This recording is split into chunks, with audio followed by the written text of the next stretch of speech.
The smarter and faster our devices get, the slower and more disconnected humanity comes. We started off with 1G, now we're up to 5G. 1G was where we just was able to talk. 2G, talk, text. 3G, talk, text, internet. 4G, talk, text, faster internet. 5G, talk, text, even faster internet.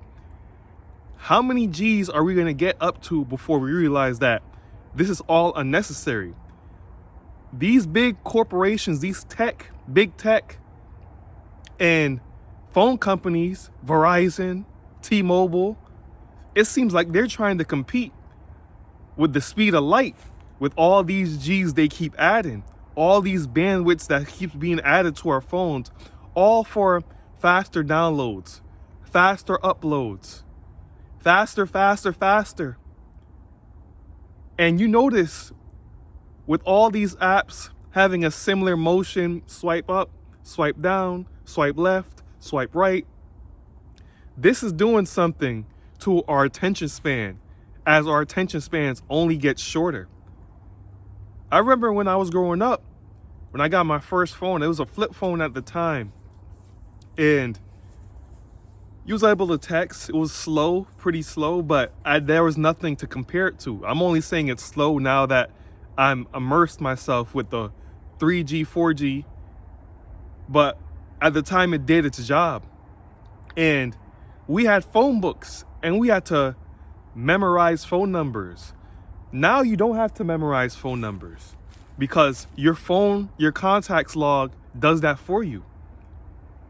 You would know so-and-so's number by heart. You know your best friend's number by heart. You would even know your parents' number by heart. I hope you still know your parents' number by heart. But technology, all of these technological advancements are making us lazy because our phone is calculating and doing the work for us.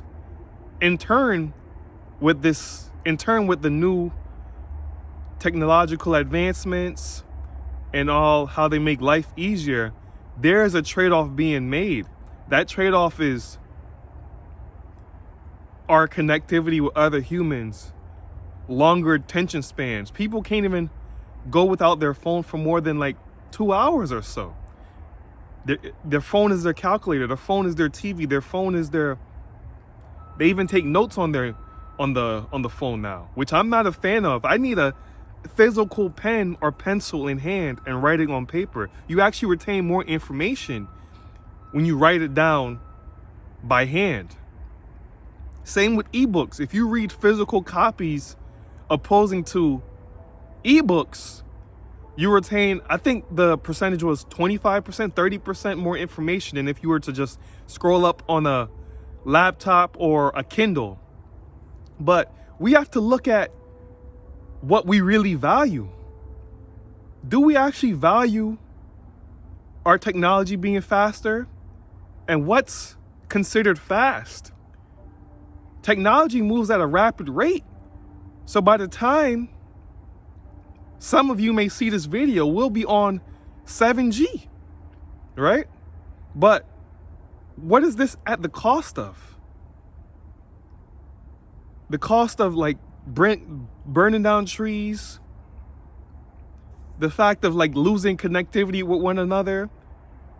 Grandparents are having harder times to connect with their loved ones, their grandchildren, because all they want to do is play iPhone games. All they want to do is scroll up and down because TikTok is more entertaining than spending quality time with your family.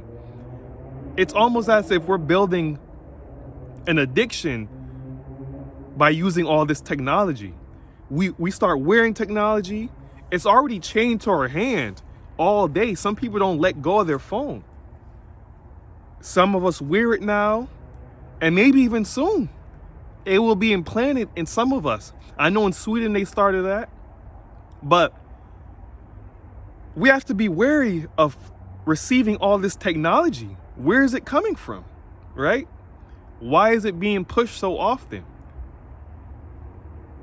A lot of these people at the head of these tech companies, I'll take Mark Zuckerberg, for example, he covers his microphone. He covers his webcam. Bill Gates has an allotted time he gives his children for social media. So I'm not going to say social media and technology is all entirely bad, but it's not all entirely good either. Nothing in this world is absolute. So before we indulge into these technology,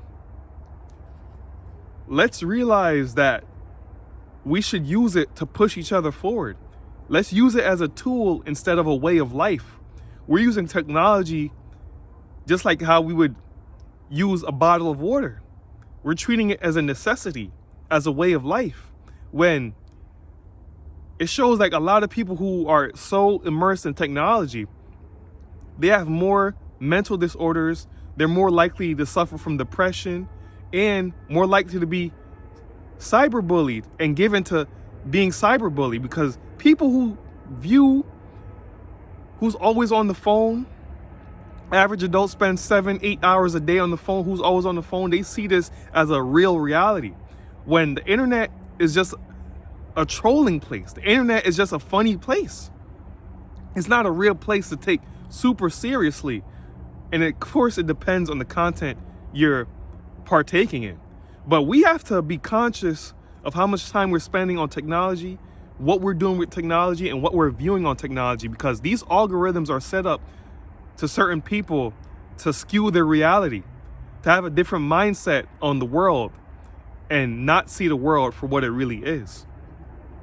So as you spend these hours on technology, make sure we're developing ourselves as well, and not just our online personas, just not our online profiles, because the profile we have as a person in reality will take you further than the person you have online. Over time, if we fake in a persona online, it will come down. You'll get burnt out, and people will be able to see through that veil you cover up yourself with online.